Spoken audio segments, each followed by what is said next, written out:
Hello à tous, j'espère que vous allez bien. Je suis contente de vous retrouver aujourd'hui pour tester des petites nouveautés que j'ai reçues de la part de Graines Créatives. Il s'agit de métiers à tisser ronds sous forme de kit. J'ai reçu tout d'abord celui-ci.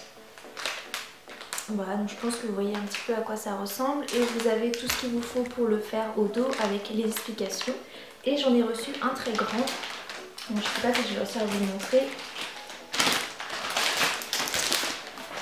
Qui va ressembler à ça. Donc les couleurs sont super jolies et vous avez les laines qui sont derrière avec toutes les explications en photo et c'est marqué également.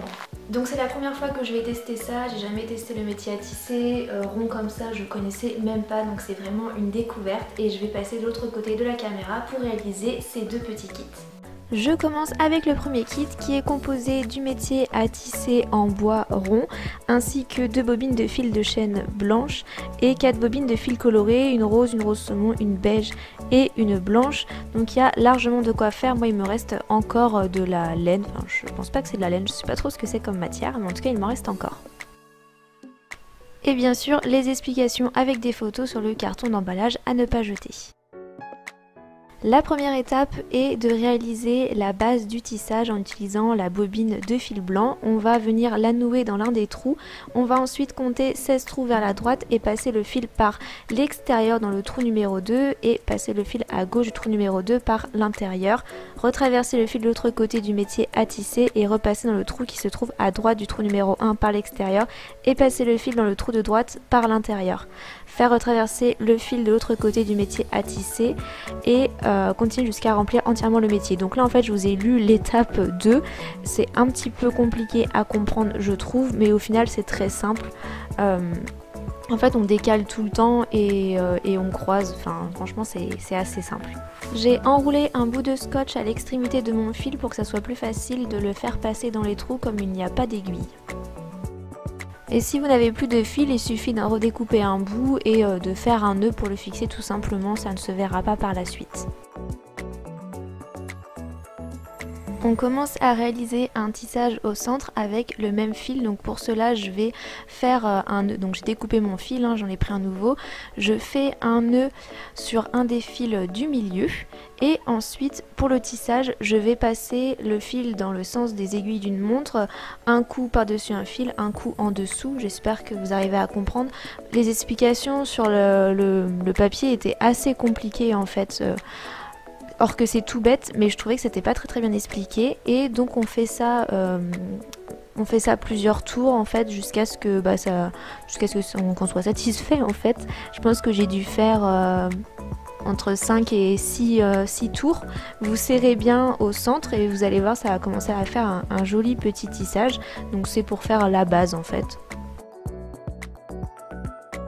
Vous voyez de plus près à quoi ça ressemble, vous pouvez le faire plus ou moins gros, c'est vraiment comme vous le souhaitez, de couleurs différentes. Je continue le tissage avec les autres fils, j'ai essayé de faire un petit peu comme le modèle parce que j'étais pas extrêmement inspirée, que aussi c'était la première fois. Donc je commence avec la bobine de fil blanche, donc c'est du fil assez doux et épais et en fait vous pouvez le défaire un petit peu si vous voulez qu'il ait une apparence un peu plus fluffy, un peu plus épaisse, vous pouvez le défaire et comme ça sera plus gros. Je fixe le fil à l'arrière du métier à tisser avec un nœud. Et après c'est comme le premier tissage, je vais toujours dans le même sens en passant par-dessus un fil et par-dessous. Vous pouvez également pour un effet plus douillet sauter 2 mailles au-dessus et passer ensuite en dessous, faites vraiment comme vous le souhaitez. Je n'hésite pas à épaissir un petit peu mon fil et à le retravailler au fur et à mesure, à bien le placer pour que ça me plaise. Quand j'arrive au bout du fil, soit je le fixe au dos avec un nœud assez discrètement ou alors je le bloque dans une autre maille. En fait, je me suis un peu arrangée, j'ai fait ça un petit peu à l'arrache, mais ça tenait très bien.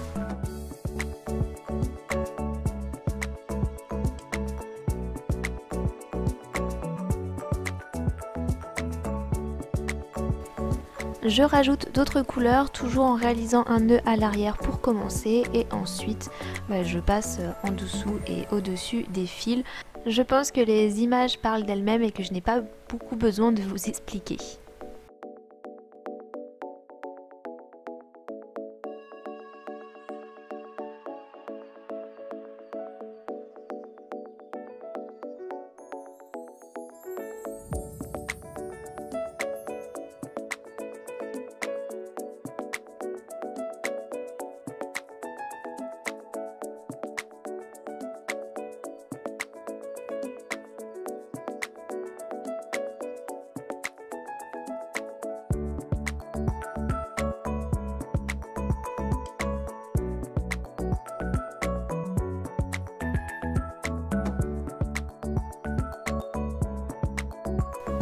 Voilà, le tissage une fois terminé, vous n'êtes pas obligé d'aller jusqu'au bout du métier à tisser, c'est vraiment comme vous le souhaitez et voilà, vous variez les couleurs comme vous le voulez. J'aurais pu aussi agrandir encore plus le fil pour que ça soit encore plus gros sur la fin, mais voilà ce que ça rend.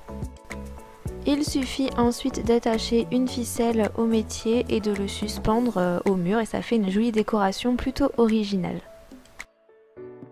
Pour l'autre kit, c'est exactement la même chose, sauf que le métier à tisser a un diamètre de 18 cm. Il y a également une bobine de fil de chaîne blanche et 4 bobines de fil colorées, bleu marine, violet, parme et orange.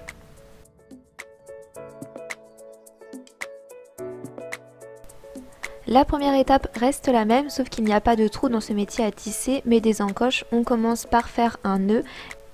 On compte 26 crans vers la droite, on passe le fil dans l'encoche numéro 2 sans faire de nœud, on fait retraverser le fil de l'autre côté du métier à tisser et repasser dans l'encoche qui se trouve à droite de l'encoche numéro 1, toujours sans faire de nœud, et on fait retraverser le fil de l'autre côté du métier à tisser, on repasse dans l'encoche qui se trouve à gauche de l'encoche numéro 2, etc. etc.